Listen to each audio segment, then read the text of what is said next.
Hello दोस्तों, नमस्कार। आप सभी दर्शकों का न्यू सच तक न्यूज में स्वागत है और आप देख रहे हैं न्यू सच तक न्यूज। तो आज हम बात करेंगे शिक्षकों को छुट्टी को लेकर के।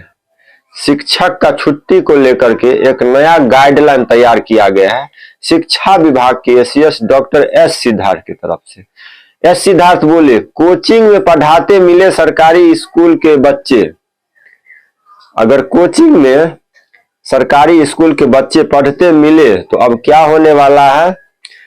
बिहार के लगभग 81,000 सरकारी विद्यालयों की जमीन का भू राजस्व रिकॉर्ड तैयार किया जाएगा। हर विद्यालय के पास कितनी जमीन है इसका विवरण दर्ज होगा। अतिक्रमण जमीन को रिकॉर्ड में शामिल कर उसे मुक्त कराया जाएगा। शिक्षा विभाग इंफ्रास्ट्रक्चर वित्त बनाएगा जो जमीनों की देखभाल करेगा। कोचिंग जाने वाले छात्रों पर कार्रवाई होगी और शिक्षकों की छुट्टियों के लिए गाइडलाइन तैयार की जाएगी। यानी राज्य के तकरीबन 81,000 सरकारी विद्यालयों की जमीन संबंधी भू राजस्व रिकॉर्ड दस्तावेज तैयार होगा। इसमें हर विद्यालय के पास कितनी जमीन है उसका ब्यौरा दर्ज करना पड़ेगा।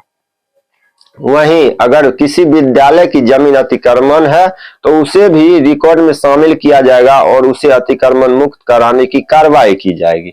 यानी सभी विद्यालय की जमीन और उसके संपत्तियों के रखरखाव, सुरक्षा और निगरानी के लिए शिक्षा विभाग द्वारा जल्द ही एक इंफ्रास्ट्रक्चर विंग तैयार किया जाएगा।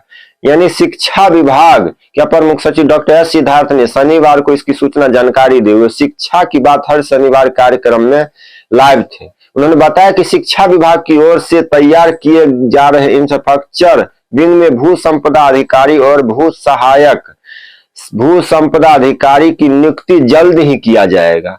यानी इन पदाधिकारियों की यह जिम्मेदारी होगी कि राज्य के सभी विद्यालयों की जमीन और अतिक्रमित जमीन के बारे में पूरा रिकॉर्ड तैयार करना और जिले वार व प्रखंड वार उसका रजिस्टर बनाना। जिन विद्यालयों की जमीन अतिक्रमित है उसके विरुद्ध स्थानीय पुलिस प्रशासन की मदद से कार्रवाई कर मुक्त कराया जाए। यानी विद्यालय की जमीन व अन्य संपदा पर रख रखाव, प्रबंधन और निगरानी की कमान भू संपदा पदाधिकारियों की होगी। यानी अगर सरकारी विद्यालय के बच्चे कोचिंग में पढ़ते पाए गए तो उसे बंद कर दिया जाएगा। शिक्षा विभाग के अपर मुख्य सचिव डॉक्टर एस सिद्धार्थ ने कहा कि वैसे सरकार के पहले से आदेश है कि विद्यालय अवधि में कोई भी कोचिंग संस्थान संचालित नहीं किया जाएगा। यानी अगर विद्यालय अवधि में कोई भी कोचिंग संस्थान खुला है और उसमें सरकारी विद्यालय के बच्चे पढ़ाई करते पाए जाते हैं तो उस पर कार्रवाई होगी और उसे बंद करेंगे। इस संबंध में स्पष्ट रूप से सभी जिलाधिकारियों को निर्देश भी दिया जाता है। कहा है कि उन्होंने यह भी कहा अगर कोई बच्चा ट्यूशन के बहाने विद्यालय से लापता रहता है तो प्रधानाध्यापक एक बार लिखित में नोटिस देकर संबंधित अभिभावक को बताएंगे कि बच्चे को विद्यालय भेजे, नहीं तो उसका नाम विद्यालय से काट दिया जाएगा। इसी तरह पेरेंट मीटिंग में अभिभावक विद्यालय में नहीं आते हैं तो उन्हें भी चेतावनी दे। अभिभावकों से अपील है कि बच्चों को नियमित रूप से विद्यालय भेजे ताकि शिक्षक उन्हें पढ़ा सके। अगर सरकारी विद्यालय में केवल बच्चे का नामांकन कराते हैं और कोचिंग में पढ़ाते हैं तो उस नामांकन से क्या फायदा होगा।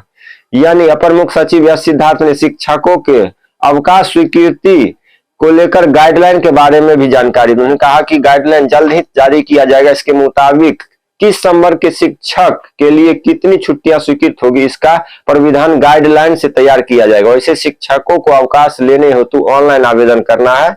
यह जिला शिक्षा अधिकारी की जवाबदेही होगी कि शिक्षकों के प्राप्त ऑनलाइन आवेदन पर अवकाश की स्वीकृति 7 दिनों के अंदर दे। अगर आवेदन पर 7 दिनों में कोई निर्णय नहीं लिया जाता है तो अवकाश स्वीकृत माना जाएगा। तो इस वीडियो को ज्यादा से ज्यादा शेयर करें।